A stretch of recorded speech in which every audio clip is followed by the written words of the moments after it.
Paula tenía todo para ser feliz, pero desgraciadamente nunca supo valorarlo. Su inseguridad la llevó a criticar y juzgar sin piedad, no pensó en las consecuencias.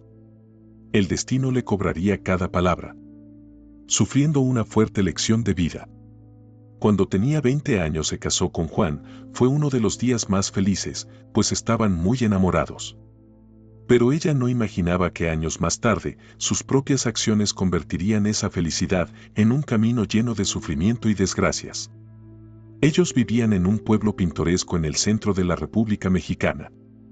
Ambos provenían de familias disfuncionales. Paula, de origen muy humilde, y Juan, de clase media, era un hombre honrado, muy trabajador y detallista, por lo que construyó, como regalo de bodas, una hermosa casita para Paula. Paula estaba fascinada con su casa nueva, donde pensaba ser muy feliz. Al año de casados nació su primer hijo y después llegaron 6 más. Además, Juan no solo era trabajador, a diferencia de sus hermanos y amigos, no bebía ni era mujeriego, algo poco común en esa época.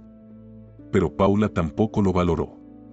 Juan salía a trabajar al campo, mientras Paula se dedicaba al cuidado del hogar y de los niños, educándolos con principios y valores. Sin embargo, siempre los comparaba con los demás y los presionaba para que fueran mejores que cualquiera. Además, no perdía oportunidad de criticar y juzgar a todos frente a sus hijos. Cada vez que había una reunión familiar, sus hermanas y cuñadas comentaban la suerte que había tenido Paula con Juan, ya que él no se parecía en nada a la mayoría de sus maridos, quienes las maltrataban a ellas y a sus hijos. Paula, al escucharlas, empezó a sentirse superior a ellas, sin saber que lo pagaría caro. Nunca fue empática con ellas. Al contrario, al escuchar todos los problemas que tenían, poco a poco fue volviéndose soberbia y comenzó a pensar que tenía una familia perfecta. En estas reuniones, Paula solía platicar con Mari, una de sus cuñadas, quien estaba casada con uno de los hermanos de Juan. Paula no podía evitar sentir envidia de Mari, pues tenía una posición económica muy buena. Aunque no eran amigas cercanas, un día Mari le confesó que Pepe la golpeaba, bebía todos los días y tenía varias mujeres. Algo que Paula no se imaginaba, pero en el fondo sintió un extraño placer al saberlo. Mientras Paula preparaba la comida, comentó a su madre: aunque la maltraten, Mari tiene suerte de vivir en esa hermosa hacienda y ser tan bonita. Cada día, la envidia de Paula hacia Mari iba creciendo y en su frustración empezó a desquitarse con los hijos de Mari. Algo de lo que después se arrepentiría mucho. Mari, ajena a esos comentarios, continuaba confiándole sus problemas. Y Paula, aprovechándose de esa confianza, en cada reunión ventilaba todo lo que le contaba. Los familiares de Paula no comprendían por qué la criticaba tanto si tenía todo para ser feliz con Juan, mientras Mari era tan desgraciada. Pero ella no lo veía así. Cuando el hijo mayor de Paula se graduó de la universidad, el hijo de Mari reprobó porque le encantaban las fiestas y no estudiaba. Y como siempre, Paula no se quedó callada y, con desdén, comentó: pues claro, si solo se la pasa bebiendo como su padre. Como dice el dicho, de tal palo, tal astilla. Y con desprecio agregó: todos en esa familia son unos prepotentes que no sirven para nada. Meses después, una de las hijas de Mari tuvo un bebé sin estar casada. Paula no tardó en soltar su veneno, era de esperarse, en esa familia puras vergüenzas, y agregó con desprecio: tener una madre soltera en la familia, qué horror, yo no lo soportaría. Afortunadamente, mis hijos son perfectos, gracias al buen ejemplo que tienen en casa. Juzgó sin piedad y la vida se lo cobraría. Al año siguiente, Enrique, el segundo hijo de Paula, terminó su carrera, pero el de Mari no. Paula inmediatamente emitió su juicio: si tan solo supieran educarlos, ¿de qué les sirve tanto dinero? Se alegraba de las desgracias de Mari, siempre afirmando que era culpa de ellos, por ser malos padres, Pepe por abusivo y Mari por dejada. Paula, en la soledad de su recámara, se sumía en pensamientos oscuros y hacía predicciones terribles sobre los hijos de Mari. Aseguraba que todos serían alcohólicos, que alguno terminaría en la cárcel y, lo peor, que uno de sus nietos nacería con una malformación por el exceso de alcohol en su sangre. Además, repetía esas ideas a todo aquel que estuviera dispuesto a escucharla. Ella creía firmemente que solo con el ejemplo los hijos salían perfectos. Esa era la clave del éxito, y lo repetía con plena convicción, sin imaginar que la vida aún tenía mucho que enseñarle. Todo el mal que le deseas a alguien, tarde o temprano, puede volverse contra ti, se lo dijeron, pero no le importó. Paula, cegada por el rencor hacia Mary, solo porque ella tenía lo que a ella le faltaba, dinero. No entendió que una persona en la situación de Mary, sin dudar, habría cambiado todo lo que tenía, por una familia armoniosa como la de ella. Así que siguió envenenándose el alma, sin darse cuenta de que a quien más lastimaba, era a ella misma. Con el paso de los años, la vida perfecta de Paula empezó a desmoronarse poco a poco. Su hijo mayor, Guillermo, quien tenía un título, una familia y un negocio próspero, se hundió en el alcoholismo. Paula vivió la vergüenza de verlo tirado en las calles, incapaz de mantenerse en pie. Era un reflejo amargo de lo que Paula había deseado para Mary. Enrique, el segundo hijo de Paula, decidió no ejercer su profesión. Aunque era un chico honrado que trabajaba con su padre en la cosecha, Paula no quería que fuera un simple campesino. Tenía la necesidad de presumir que sus hijos eran profesionistas y exitosos, especialmente frente a Mary. Para Paula, esa era su forma de ganarle, en esa competencia que solo en su cabeza existía. Marcela, la mayor de sus hijas, siempre fue muy responsable y estudiosa. Se graduó de maestra y se casó con un ingeniero agrónomo, lo que les dio una buena posición económica. Sin embargo, su esposo era golpeador. Paula no comprendía por qué permitía el maltrato, si en su casa nunca había visto eso. Ellos no le habían dado ese ejemplo. A Carlos, el tercer hijo de Paula, su esposa lo abandonó después de varios años de matrimonio, llevándose a sus 3 hijas. Ella estaba cansada de que no aportara lo suficiente para su familia y se gastara lo poco que ganaba en sus borracheras, igual que su hermano Enrique. Paula sufría mucho por todo lo que pasaba en su familia. Sin tener a dónde ir, Carlos regresó a la casa de sus padres y aunque su madre lo recibió, peleaban todo el tiempo debido a que dejó de trabajar.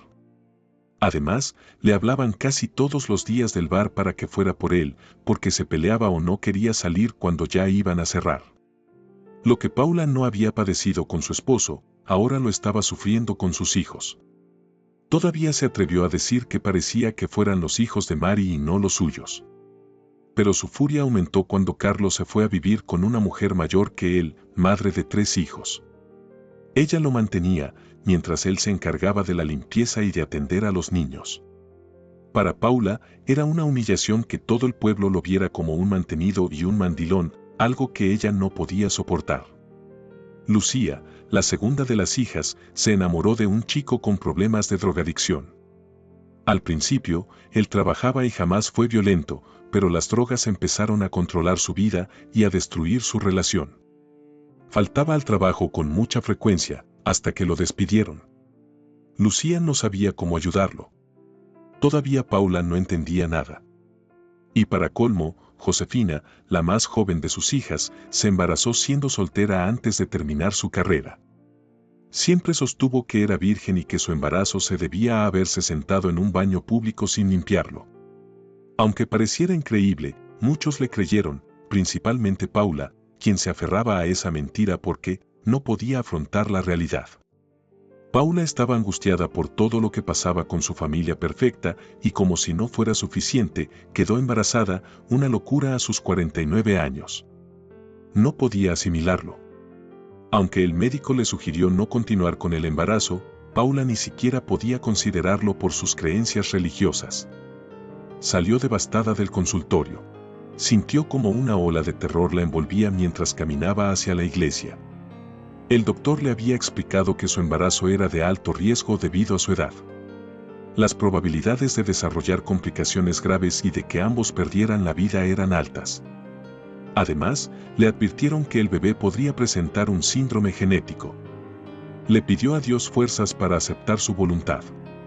Horas después, salió más tranquila de la iglesia, aferrándose a su fe. Cuando llegó a casa, su hija Lucía gritó emocionada: «Mamá, estoy embarazada». Paula lloró de alegría, y aunque a Lucía le sorprendió mucho que su madre también estuviera embarazada, la abrazó con ternura y le dijo con cariño: «No te preocupes, mamá, todo saldrá bien». Meses después, el bebé de Paula nació con síndrome de Down y el miedo la invadió al pensar en el futuro. Lloró mucho al recibir la noticia. Su dolor no era por ella, sino por ese pequeñito que Dios le había mandado, pues temía no tener suficiente vida para cuidarlo y protegerlo. A sus 50 años, pensaba que no tendría la fuerza ni la paciencia necesarias para criarlo. Con su bebé en brazos, Paula sintió un nudo en la garganta. Recordó cada palabra que había dicho sobre los hijos de Mary, cada juicio lanzado con desprecio. Como una cruel ironía del destino, ahora su propia familia vivía en carne propia aquello que ella había sentenciado con odio y rencor. Sintió el peso de sus palabras cayendo sobre ella como una losa, sofocándola.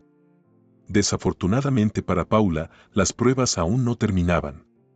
Un mes después, nació su nieto, el hijo de Lucía, y al saber que también tenía síndrome de Down, Lucía, destrozada, responsabilizó a su madre, porque pensaba que ella se lo había heredado. Paula, abrumada por el reclamo, creyó que tenía razón y el dolor la consumió profundamente. Pero el doctor la sacó de su error, les explicó que el síndrome de Down, en la mayoría de los casos, se debe a una anomalía genética espontánea conocida como trisomía 21, en la que el bebé tiene una copia adicional del cromosoma 21. Esta condición ocurre al azar durante la formación de los óvulos o espermatozoides y no se transmite de padres a hijos. Paula consoló a su hija, prometiéndole que juntas sacarían adelante a sus hijos. Sin embargo, el esposo de Lucía no ayudaba en nada, cada día estaba más atrapado en su adicción a las drogas.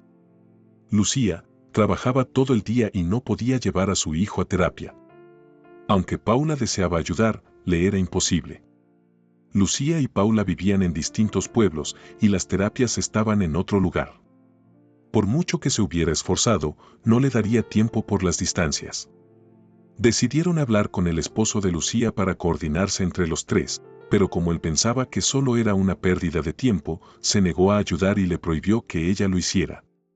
Pepito, el hijo de Paula, recibió toda la atención y las terapias necesarias y con el tiempo se convirtió en un joven físicamente funcional.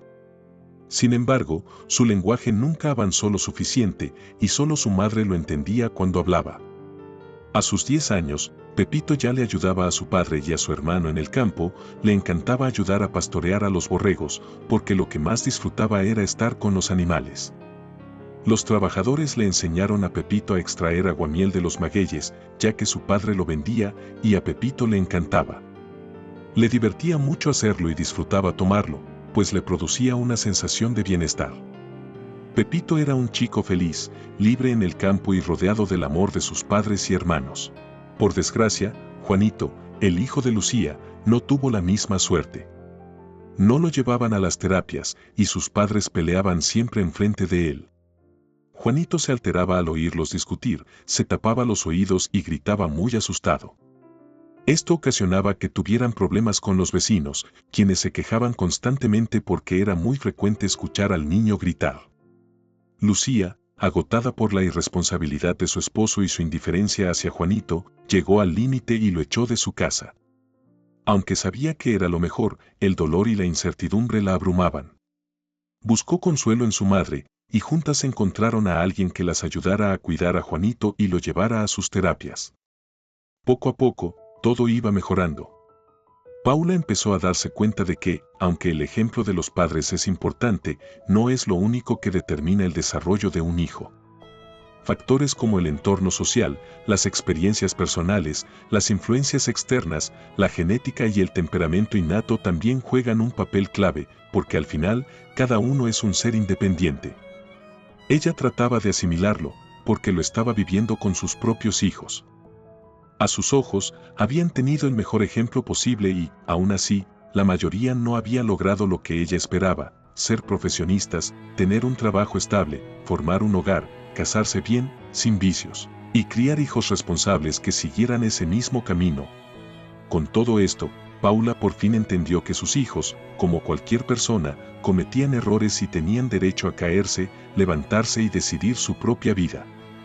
Así como ella se había equivocado al tenerlo todo y no valorarlo, desperdiciando tiempo valioso deseando la vida de otra persona, sin disfrutar lo bonito que tenía en la suya. Paula empezó a darle gracias a Dios, sintiéndose tranquila al ver que algunos de sus hijos eran felices, aunque no hubieran cumplido con las expectativas que ella tenía para ellos. Enrique, por ejemplo, tenía un matrimonio muy sólido, y con mucho esfuerzo, ya tenía sus propias tierras.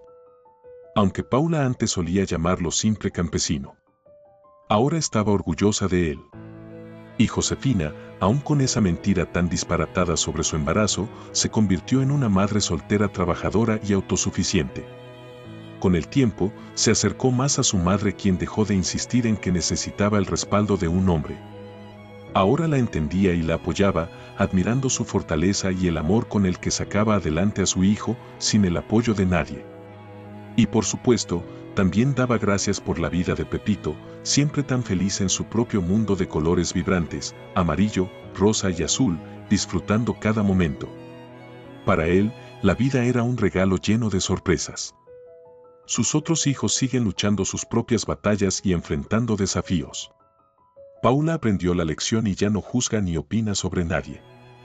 Años después, cuando Paula se enteró de que un bisnieto de Mari nació con síndrome de Down, simplemente sonrió con ternura. Esta vez, no hubo juicios ni comentarios, solo la certeza de que ese niño crecería rodeado de amor. Ya no era la mujer que solía señalar a los demás. Tras todo lo que ha vivido, ahora respeta la vida de cada persona y valora a sus seres queridos. Encuentra en las cosas simples de la vida una fuente de felicidad, desde una sonrisa hasta un día soleado. Ha dejado de esperar la vida ideal, tanto en ella como en los demás, y eso le permite sentir una profunda gratitud por todo lo que tiene. Todos los domingos va a la iglesia y solo pide a Dios fuerza y vida para seguir apoyando a Pepito. Reflexión. La verdadera felicidad está en aprender a valorar lo que ya tenemos en la vida, sin desgastarnos por aquello que no podemos alcanzar. Recuerda, sé fuerte, lucha por lo que quieres, ámate y sé feliz. Que Dios nos bendiga a todas. Si te gustó, por favor deja un me gusta y te esperamos en la próxima historia, que podría ser la tuya.